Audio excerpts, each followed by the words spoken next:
दोस्तों, प्रयागराज के चकिया गांव में एक लड़के का जन्म होता है जिसका नाम रखा गया अतीक अहमद। इसके पिता का नाम फिरोज अहमद था, जो टांगा चलाते थे और जैसे तैसे अतीक अहमद को पढ़ाते थे। लेकिन अतीक अहमद का पढ़ने में मन नहीं लगता था, इसीलिए वो 10वीं में फेल हो गया। और 10वीं में फेल होने के बाद उसने पैसा कमाने की सोची, मेहनत करके नहीं, शॉर्टकट तरीके से। इसीलिए वो लूटपाट और डकैती करने लग गया। जब वो 17 साल का हुआ तो उसने पहली हत्या कर दी। इसके बाद वो क्राइम की दुनिया में घुस गया। जिस समय उसने ये हत्या की उस समय चांद बाबा का दबदबा हुआ करता था। दबदबा भी ऐसा कि पुलिस वाले उसके क्षेत्र में जाने से डरते थे। इसी चीज़ का फायदा अतीक अहमद ने उठाया और पुलिस वाले और लोकल नेताओं से अपनी साठगांठ कर ली, जिसके बाद उन नेताओं की इसको सह मिल गई। 7 साल बाद अतीक अहमद चांद बाबा से भी ज़्यादा खतरनाक हो गया और अब पुलिस के लिए वो नासूर बन गया था। पुलिस ने उसे पकड़ के जेल में डाल दिया। 1 साल जेल में रहने के बाद जब वो निकला तो उसने ठान लिया कि अगर उसे जेल से बचना है तो उसे राजनीति में कदम रखना पड़ेगा। इसलिए 1989 में उसने चुनाव लड़ने की सोची। उसे किसी भी पार्टी ने टिकट नहीं दिया, इसलिए उसने निर्दलीय चुनाव लड़ा और चुनाव जीत गया। जिसके बाद चांद बाबा बौखला गया।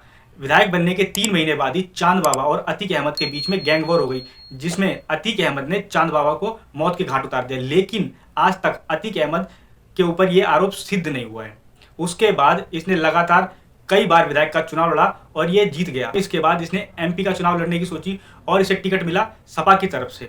अब अतीक अहमद ने सपा की तरफ से एमपी का चुनाव लड़ा और इसने विधायक के पद पे अपने भाई अशरफ को चुनाव लड़वा दिया।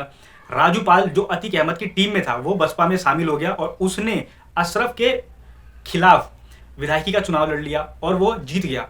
अब ये हार जो अतीक अहमद को हुई वो उससे बर्दाश्त नहीं हुई और उसने अशरफ के साथ मिलकर राजू पाल की हत्या का प्लान बना लिया। 2005 में अतीक अहमद ने राजू पाल की हत्या करा दी और हत्या होते हुए उमेश पाल ने देखा और उमेश पाल मुख्य गवाह बन गए। लेकिन इसके खिलाफ कोई कार्रवाई नहीं हुई।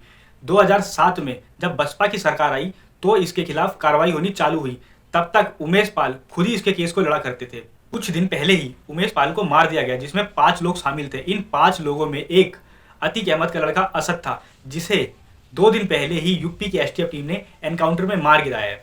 और कल अतीक अहमद और उसके भाई अशरफ को 3 लोगों ने गोली मार दी है, जिसमें इन दोनों की मौत हो गई है। पुलिस अतीक अहमद और अशरफ को प्रयागराज मेडिकल कॉलेज ले गई थी इनका मेडिकल कराने के लिए। जब ये इनका मेडिकल करा के बाहर लेके आ रहे थे, कुछ मीडिया वाले इनसे सवाल जवाब पूछने के लिए खड़े थे। उन्हीं में 3 बंदे इन्हें मारने के लिए खड़े थे। जैसे ही मीडिया वालों ने इनसे कुछ सवाल पूछा, उन तीनों ने इन पे ताबड़तोड़ फायरिंग कर दी, जिसके बाद ये दोनों भाइयों की मौत वही तुरंत हो गई। और जिन तीनों ने इन पे फायरिंग की थी उन्होंने अपने आप को सरेंडर कर दिया। लेकिन ये बात सोचने वाली है कि यूपी पुलिस के नौजवान वहां मौजूद थे, उसके बावजूद भी अतीक अहमद और उसके भाई को जान से मार दिया गया। जिन लोगों ने इस पे गोलियां चलाई है उनका कहना था कि उन्होंने अपना दबदबा बनाने के लिए इन पे गोलियां चलाई और इनकी हत्या कर दी। तो ये कहानी थी अतीक अहमद की, तो कैसे माफिया बना और अब उसकी कैसे मौत हो गई है। इसके बारे में आप कुछ कहना चाहेंगे तो कमेंट करना।